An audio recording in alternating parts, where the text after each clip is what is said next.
Pertanyaannya sederhana Kang Wahid, mending dibersihin di dunia, mending dibersihin di akhirat? Aduh, mending di dunia sih, Ustaz. Mending di dunia mah bisa milih Kang Wahid. Dibersihin di akhirat mah pilihannya cuma satu, neraka. Aduh. Tapi bersih-bersih di dunia mah bisa milih, mending dapat musibah atau mending ibadah. Oh iya benar.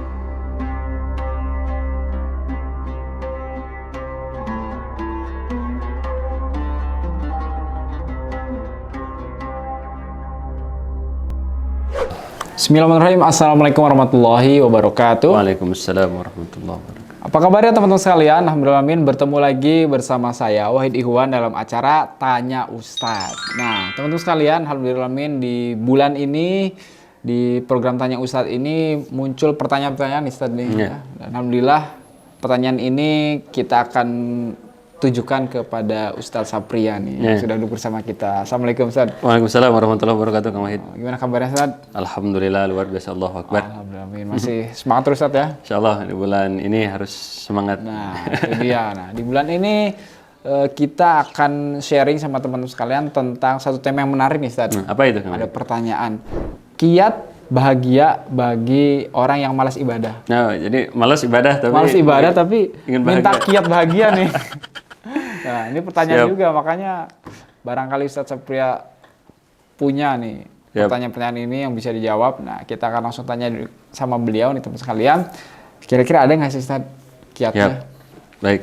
Terima kasih Kang Wahid. Siap. Bismillah, alhamdulillah, salatu wassalamu ala rasulillah wa ala alihi wa sahbihi wa bagusnya mah Kang Wahid ya, bagusnya. Kita itu menjadi hamba Allah yang semangat ibadah dan jauh dari maksiat dan dosa. Ini yang paling bagus. Semangat ibadah, Jauh dari dosa. jangan dosa. Jadi pokoknya mah dari mulai bangun Kang Wahid ini kan Kang Wahid kan bangun jam 2. Masya Tahajudnya Allah. kan sampai subuh Kang Wahid. Masya Allah. 2 jam. Beres subuh itu nggak ada waktu buat buka HP. Saking apa al-suratan, ngaji waqiah, al-surat murojaah sampai jam 7. Jam 7 berangkat kerja. Di tempat kerja pun zikir yang didengar tilawah, ceramah. Itu jam setengah 12 sudah ada ngetem di masjid Kang Wahid kan? Betul. Dari mulai tahiyatul wiridnya, murojaah gitu kan, qobla zuhur 4 rakaat, duhurnya, ba'da zuhurnya juga 4 rakaat. Amin, ya Allah. Beres itu tilawah lagi sampai jam 1. Makan pun sambil zikir kepada Masya Allah. Ya, no? Pas jalan itu mata tertunduk, nggak melihat kecuali yang dicintai oleh Allah, tidak berkata kecuali yang disukai oleh Allah. Ya, Kang Wahid? Betul Itu sekali, sampai tidur lagi, tidurnya juga sunnah Rasul yang dia lakukan. Dari mulai ngadepnya, berbaringnya, posisinya. Wah, Masya Allah. Ngigonya aja baca surat ya. Iya, sama yata sa'al. Masya Allah. Masya Allah. Allahu Akbar. Abdolnya gitu. Abdullah seperti itu ya. Abdolnya seperti itu. In my dream lah. Cuman ada hal yang nggak bisa kita pungkir di zaman sekarang. Iya betul. Ustaz. Tadi ini orang yang ideal seperti Betul. itu. Cuman nanti ada manusia yang di bawah itu. Kebalikannya Ustaz. Nah, ya nggak kebalikannya sih, rada berbeda. Rada berbeda. Siapa itu? Ada orang ibadahnya bagus, Orang ibadahnya bagus. tapi maksiatnya juga banyak. Dia ibadah tapi tetap maksiat gitu Ustaz. Jadi ngaji Quran seneng gitu kan, sedekah seneng. Tapi kalau buka HP kadang yang lihat yang nggak baik-baik. Ketemu sama orang ada aja gitu ya. Materi buat ngomongin temennya gitu. Ada saja gitu. Ya ini ibadahnya bagus tapi maksiatnya juga bagus. Tapi ada orang yang dia itu jarang sih maksiat tapi ibadahnya juga jarang. Nah gitu. Nah ini akan menjawab nih pertanyaan dari Kang Wahid. Nah, gimana, Bisakah orang yang malas ibadah itu bahagia hidupnya? Maka jawabannya bisa. Bisa Ustaz. Bisa. Bagaimana caranya? Jadi ini nasihat buat sahabat-sahabat Nah. yang kalau ibadah pakai hemat. Ibadah pakai hemat. Nah, gimana tuh? Ibadah pakai hemat itu kalau sholat ya 5 waktunya aja. Oh iya benar. Subuh ya 2 rakaat, nggak ada tuh qobla subuh. Habis subuh nggak ada zikir, nggak ada baca Al-Quran, nggak ada. Cuman sholat subuh 2 rakaat. Sholat duhur cuman 4 tanpa qobla, tanpa ba'da. Sholat asar 4 rakaat. Sholat maghrib 3 rakaat. Isya 4 rakaat. Nggak ada tilawah, nggak ada saum sunnah. Puasa pun hanya yang wajib aja Ramadan. Senin Kamis enggak. Jadi bener-bener paket hemat itu. Mana sih ibadahnya tuh gitu. Waduh. Nah, bisakah dia bahagia? Maka jawabannya bisa. Bisa. Bagaimana agar dia itu bahagia? Maka jawabannya kalau kita malas ibadah maka harus malas maksiat.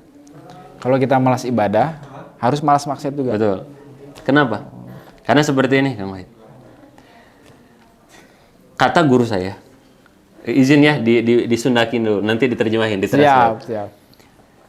Mun rumah sa loba hutang sing gede penghasilan. Ya. Mun rumah sa leutik penghasilan ulah wani-wani ngahutang. Gitu. Bagaimana translate-nya, subtitlenya? Kalau kita ngerasa banyak utang, Ya. maka harus dibanyakin penghasilan. Bener nggak? Ya, betul, betul. Dan kalau kita ngerasa sedikit penghasilan, jangan banyak utang. Karena gelisahnya orang, gede utang, kecil penghasilan. Nah, itu dia. Itu konsep ibadah dan maksiatnya gitu. Ibadah diibaratkan penghasilan, maksiat diibaratin utang. Kalau kita dalam satu hari ibadahnya paket hemat, berarti kan penghasilan kita sedikit. Bisa nggak bahagia? Bisa, asal jangan punya utang. Ya, utangnya maksiat tadi ya. Oh, gitu. Jadi kalau dalam satu hari kita ibadahnya pas-pasan, asal jangan dosa mata, asal jangan dosa telinga, asal kolbu jangan berdosa, itu insya Allah di hari itu kita bahagia. Kayak ada hamba Allah dalam satu hari gajinya cuma 1 juta. Satu hari 1 juta mah gede ya. Gede dong. 1 bulan 1 juta. Ya. Tapi dia nggak mikirin tuh nyicil kosan, nggak mikirin nyicil HP, nggak mikirin cicilan sepeda. 1 juta cuma dipakai makan aja misalnya. Cukup nggak? Dah insya Allah cukup. Betul, saatnya. Nah, bahagia nggak? Tenang bahagia. Nggak ada yang harus dicicil. Nah, itu dia ya. Jadi tips bagi yang merasa ibadahnya pas-pasan, jangan berani-berani bermaksiat. Nah, itu yang pertama, Ustaz ya. Tapi dah gimana? Dah saya mah tuh dah seneng maksiat. Nah, itu dia. Bisa nggak bahagia? Bisa. Tadi jawabannya, kalau merasa banyak utang, perbanyak penghasilan. Kalau kita ngerasa ya Allah dari mulai subuh sampai duhur teh maksiat, udah geber bayar utang dari mulai duhur sampai maghrib tilawah terus sedekah terus, maka wa atbi sayyatal hasanata tamhuha, maka ikutilah keburukanmu dengan kebaikanmu, maka kebaikanmu akan menutupi keburukan.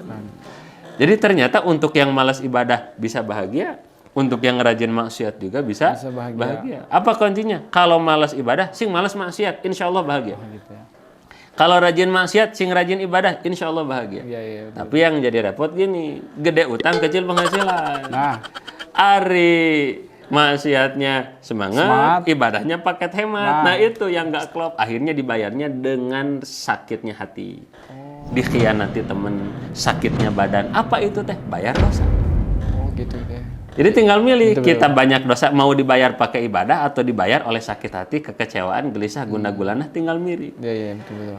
Kan pasti kita inginnya bahagia. Betul, Ustaz. Gitu. Maka kuncinya 2. Kalau kita malas ibadah, sing malas maksiat. Kalau kita ngerasa rajin maksiat, sing rajin ibadah. Oh gitu. Jadi ada juga istilah kan gini, Ustaz.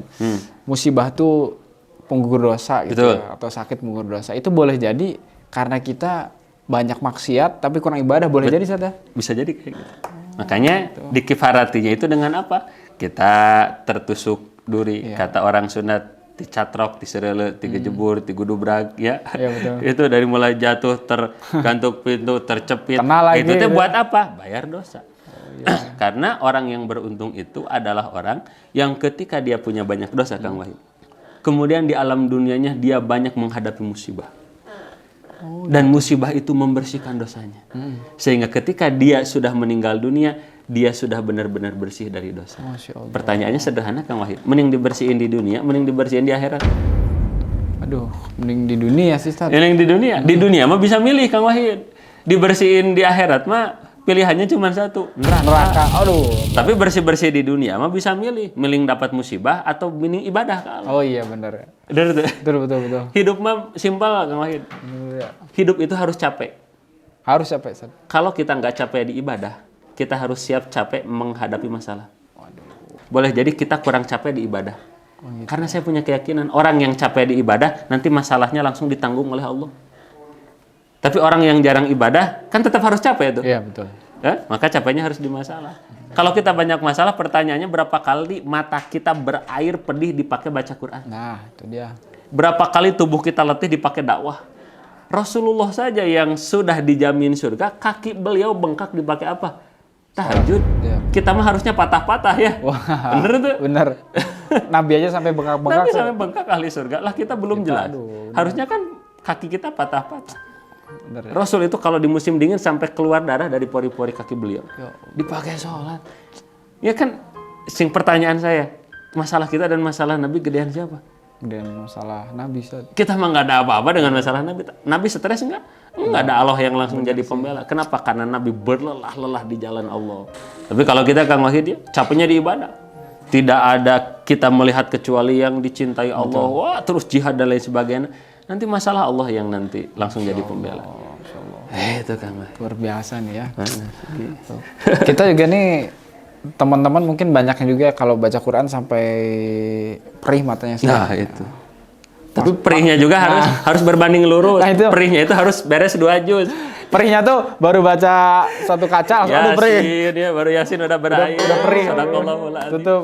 Perihnya tuh perih gitu. Itu peperihan. Nah, itu.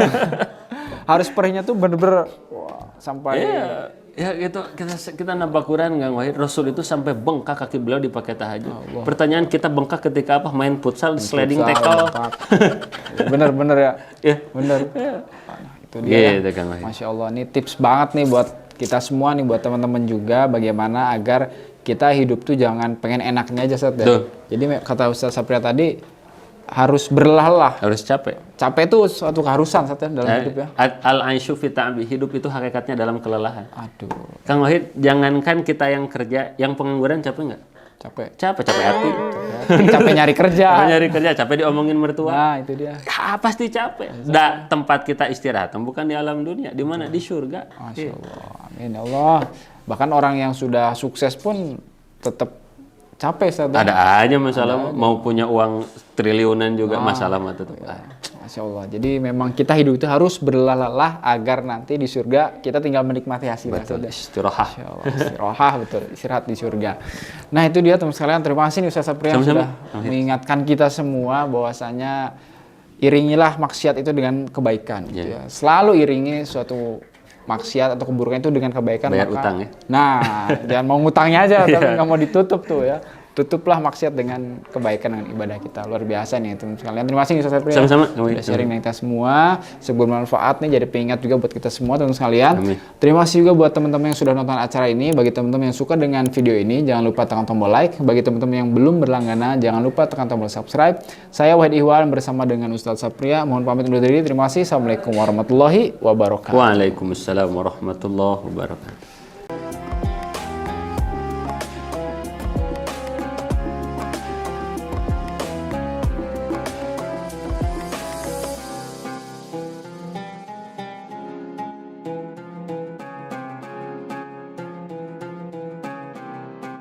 Jangan lupa, saya bilang sekalian, terus berlangganan di Darut Tauhid Official.